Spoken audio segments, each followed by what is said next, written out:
An old-timey woodworker's most important tool was his workbench. It's where the magic happened, where he could chop his mortises, cut his dovetails, lay out his parts, and eat his lunch. The workbench had to be heavy and strong, but it didn't have to be pretty. It's more of a modern-day woodworker's obsession. The old-timey shops didn't always have inlaid benches made from exotic materials with polished tops. Fine woodworking was for the furniture you made on the bench. Now that's not to say that there weren't some beautiful benches, but beauty is in the eye of the beholder. Stout, tight joinery, a thick, stiff top, a good vise, that's what the old-timey woodworker found beautiful. So I'm not at all ashamed of my 2x6 workbench. It's patterned after André Roubaud's 18th century design, but made from materials that are inexpensive and readily available today. And it's the strongest, heaviest workbench I've ever had in my shop. I think any old-timey woodworker would have found some beauty in it. But we're not done yet. We've got to flatten the top, install the accessories, and explore all the features that the Roubo Workbench has to offer. And that's on this episode of the Old Timey Workshop.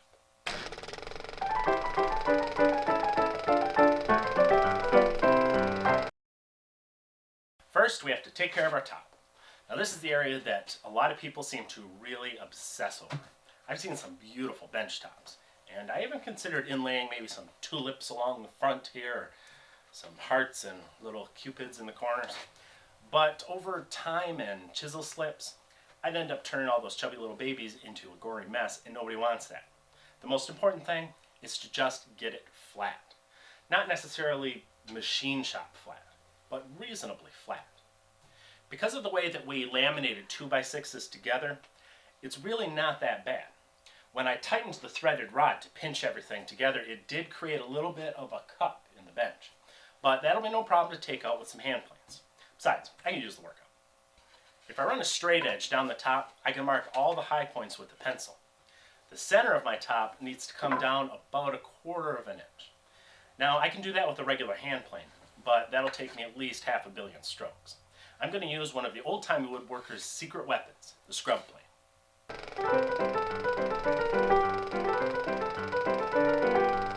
Good old Pappy Nubs loved his scrub plane. He carried this thing with him everywhere he went. During the War of the Roses, he actually used it to cut the cheese for Richard III. He said they were good friends because they were both hunchbacks. But what made this tool so versatile was this wide mouth, which was usually used in conjunction with a curved iron. You can really take a lot of material off very quickly with a plane like that. This scrub plane was actually made just for that purpose. But the earliest old-timey woodworkers didn't make scrub planes as such. They made smoothing planes like this one. But after a lot of work, the sole would eventually wear down and the mouth would get wider, and it wouldn't be good for smoothing anymore. But if you ground the blade to a nice radius, you could give this tool a second life as a scrub plane. Planes manufactured specifically as scrubs didn't become all that common until a little bit later on. Pappy's plane was a German model, and a long time ago somebody added an iron plate to the bottom to slow the wear. This is another German-made scrub plane from the mid-1800s, and this one is from the early 1900s. So as you can see, there wasn't a lot of change in style over the centuries. That is until Stanley got into the market and decided to make an iron version. This is the Stanley No. 40, a plane made purely for rough work. There aren't a lot of frills, not even a chip breaker. Just a huge mouth and a thick cambered iron that scoops out big shavings fast. This is a great plane, but I find it to be a little narrow for some work. If I use it to flatten my whole bench top, I'd have to take a lot more strokes than I'd like to. Stanley did make a wider 40.5, but I don't have one of those. So I'm going to use something else. This is a store-bought plane that cost me like $10 brand new. It's called a Windsor No. 33, which is just a fancy way of saying Harbor Freight plane. It's a piece of junk when it comes to smoothing. But I filed the mouth open a little bit wider, and I put a nice 3-inch radius on the iron. Now it's a very useful scrub plane. If you're new to the old-timey woodworking world, this is a lot cheaper and easier to get your hands on than a Stanley No. 40. There's a link in the show notes below to a video we made a long time ago about making one of these for yourself. And the best part is, the wider cut takes about 1/3 of the work out of flattening my long bench top when you compare it to the narrower Stanley No. 40. Of course, you can just skip the scrub plane altogether and use a jack plane. A A lot of woodworkers keep a second iron for their jack plane with a little bit of a cambered edge.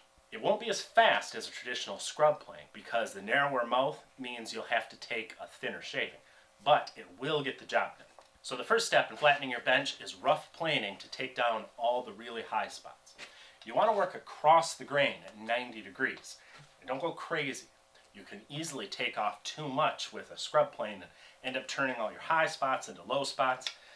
And you'll have to plane down your low spots, which will then be your high spots, and before you know it, your bench top's a ½ inch thick and your plane's worn out. I've seen it 100 times. It's better to just take your time, stop and check your work as you go along, and make sure you don't progress too far. Another thing you should be checking is for any twist in the bench top. This will require a pair of straight edges called winding sticks. It can be just a couple of boards like this one, as long as they're straight. It's also helpful to paint or tape a dark edge along one of them so it's easier to tell them apart. What you do is you lay a straight edge on each end of your bench top, right across. Then you kneel and get right at eye level and sight across the two. You want to make sure that they are parallel to each other. If the top is twisted, the edges won't line up, and you will have to remove material from your two high corners to get them down to the same level as your two low corners, and then go back and take the material out of the center of the bench. It's a lot of work, so hopefully yours isn't too twisted. Check from time to time with both your winding sticks and your straight edge as you go across your bench top, and when you get all your high spots down, it's time to move on to the Stanley No. 5 jack plane, this time with a regular iron. This will take a finer shaving, removing all the marks the scrub plane left behind. And the longer sole will also start to really flatten things out. We're still cutting across the grain, but now we're working at about 60 degrees. We'll work our way down the bench, and then we'll switch to 60 degrees the other way and work our way up the bench. At first, it's going to want to kind of skip across the bench, and that's because there's a lot of little high spots that were left by your scrub plane. Once it knocks all those down and starts removing material throughout the stroke, then you know you're done and it's time to move on to the next step. What that next step is some type of jointer plane. If your bench is reasonably short like mine at about 5 feet, then just a Stanley No. 6 will work out. Or maybe a little bit longer Stanley No. 7. Or if you have one, you could go with a proper long joiner like this big one or a Stanley No. 8. You're going to be working with the grain now, going down the length of your bench. You shouldn't have to take that many strokes before you start getting nice even shavings across the whole length. That's when you know that your bench top is flat. At this point, some people will get out their smoothing plane to give it a nice glassy surface. May even put on a few coats of polyurethane or something like that. I don't recommend it. Let me tell you why. Old-timey workers prize their bench for one feature in particular: its ability to hold their work still while they sawed and planed and chopped. We'll talk about plane stops and hold fasts and all that stuff shortly, but a glassy, smooth surface would be counterproductive. In fact, nice smooth bench tops are really a more modern American trend. Even today, many European cabinet makers actually rough up the tops of their bench with a toothing plane that has a corrugated blade on it to give it a nice rough surface to clean off all the dried glue, but also to give it more grip. It's really the way I see my bench, so it wouldn't make sense to put a nice finish on the top. If you absolutely want something on it, use some boiled linseed oil and call it good. The top is made for working, not ice skating. Now let's talk vices.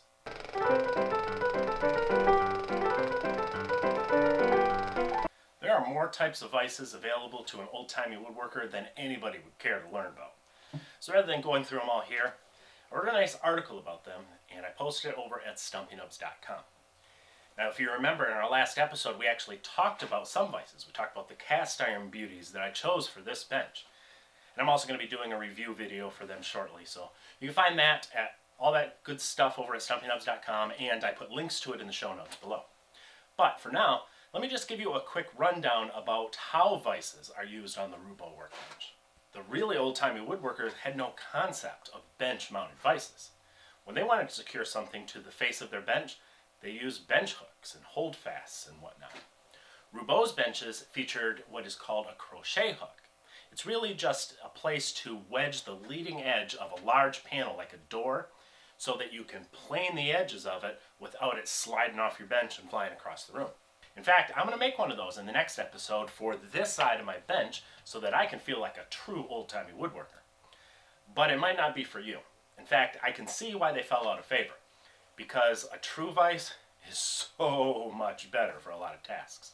Even Roubo knew that, which is why his shop had a portable vise on the wall. You can see it in the background in that drawing. That could be clamped to the bench top and used for dovetailing and tasks like that. Today, a lot of people call these vises Moxon vises because the earliest known description was found in a book written by Joseph Moxon in the late 1600s.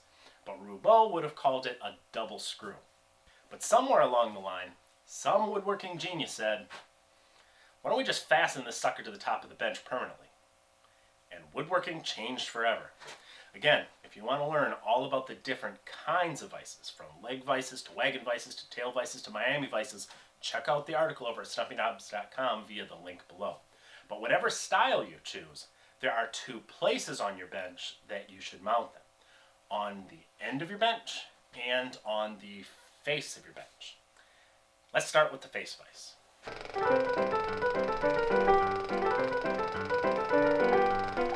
Roubo's bench design was so fantastic because it takes advantage of the bench face to clamp your work. That's why the legs are on the same plane as the bench top. That gives you a nice flat surface with multiple points that you can use for clamping your work. So you want to keep that in mind when you're installing your vise.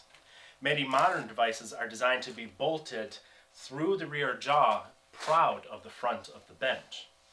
That defeats the whole purpose of the Roubo design.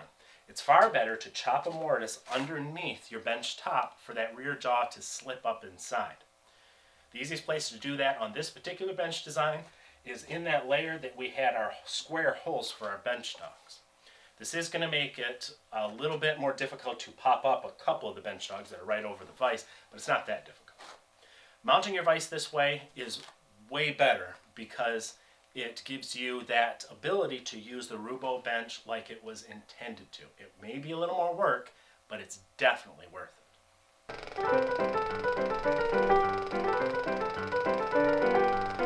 The other place every woodworker should have a vise is on the very end. This vise isn't so much for holding your work perpendicular to the bench, although it can be used for that. But it's also for securing boards flat on the bench top. That's what all those nice square holes that we put in our bench top were designed for. I made these little square chunks of wood that slip into the holes. There's a lip on the top so they don't drop all the way through. These are called bench dogs, and they're just long enough to pass all the way through the bench top to the bottom so that when I need one, I can just reach underneath and pop it up. They have a lot of uses, but primarily they're used in combination with maybe a peg or something that you put in a hole in the top of the wooden chop on your end vise. You can then lay your workpiece flat on the bench and pinch it between the end vise and your bench dog. This holds your workpiece securely without anything getting in the way for your chopping or your planing or whatever you're going to do. This is a feature that you're going to use a lot in hand tool woodworking, and it's why an end vise is so important. In fact, if you can only afford one vise, I think you should make it an end vise, because you can always use hooks and holdfasts to attach boards against the face of your bench like Roubo did for the edge planing. But an end vise has so many features that make it a luxury you really don't want to be without.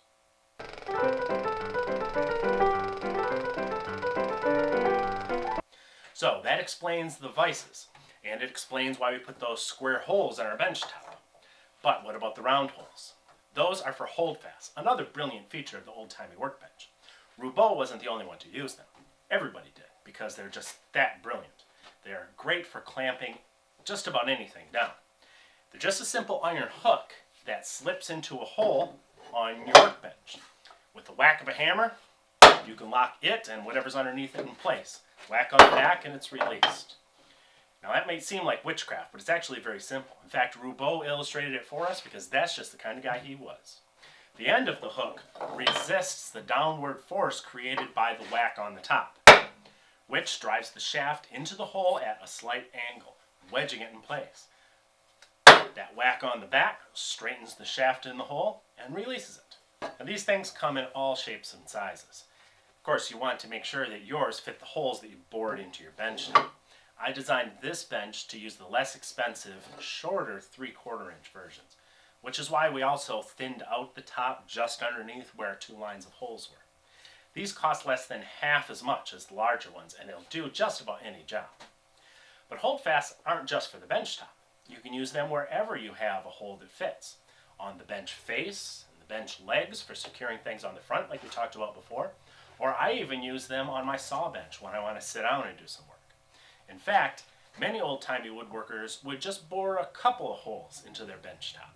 And as they worked and they decided they needed a holdfast somewhere, they just bored another hole right there. So their bench would fill with holes over time in the handiest locations. Yet another feature of the old-timey workbench, including Roubo's, were plane stumps. This could be just about anything that stuck up out of the bench, usually on the left-hand side. Again, assuming that you're right-handed. And it's used to keep your board from sliding away as you surface planed it. Now, why wouldn't you just clamp it between the end vise and one of your bench dogs like we talked about before? Well, normally you would, but there are 2 reasons where you wouldn't. First, sometimes you're just in a hurry, and butting it up against a stop is a lot quicker to get your planing done than messing with the end vise. But, especially in thin stock, you can actually bow the work if you over tighten in the end vise. Maybe on drawer slides, which are often 1/2 inch poplar. And you definitely don't want that. Of course, that wasn't an issue for Roubo, because he didn't have an end vise or any of these handy dandy little pop-up bench dogs that are handy plane stops. What he used was a toothed iron stop, like this one. Mine was hand forged by my buddy Dave over at chiselandforge.com, a great woodworking and smithing blog that you really should check out.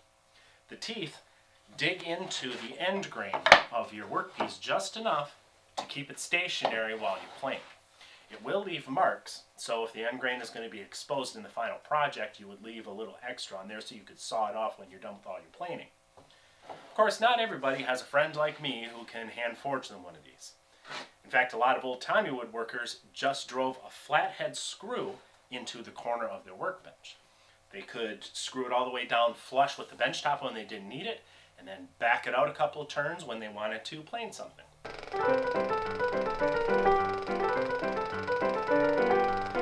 This workbench is heavy, and that's exactly what we want. But sometimes you also want to move it around. Regular casters aren't going to work, even if they lock, because the swivel mechanism will still allow the bench to sway during use. I got a great set of heavy-duty wheels that were made specifically for this type of thing. You can engage them by pressing a lever with your foot, and then move your bench all you want. Then pull up the lever to retract them, bringing the bench legs back into contact with the floor like the casters aren't even there. There's a link to these as well in the show notes below. Now, the final feature that I consider essential to workbenches is tool storage. Roubo's benches didn't have a lot of storage, but they did have some. If you look in the drawings, the base was used for storing hand planes and large tools. There were drawers mounted underneath the end of the bench, and a chisel rack on the back. I have a lot more tools than Roubo's workers used, so I needed more storage. I built a simple 8-drawer chest to fit into the base of my bench, which also helps because it gives it even more weight. Just like the bench itself, I made it from some old reclaimed wood. I designed it with an open back so that the drawers will slide out from either side of the bench, giving me the ability to access what I need wherever I'm at. This is a great project to practice some of your hand tool skills. There's through dovetails and dados and rabbets, and since it's just a tool cabinet, who cares if you don't get it perfect? We're going to have a set of plans for these up at stumpynubs.com shortly. We also created a new set of plans for the 2x6 Roubo bench itself that has step-by-step instructions and photos and all that stuff to walk you through that the original plans didn't have. All that and a whole lot more over at stumpynubs.com and in the show notes below. Well, that about wraps things up for this episode of the Old Timey Workshop. In our next episode, we're going to be putting our new workbench to work as we build a chisel rack similar to Roubo's, but ours is going to be removable, and we're going to build one of those crochet hooks that we talked about and show you how to use it. Until then, you can sit back and have yourself a cold one, because you've earned it, my friend.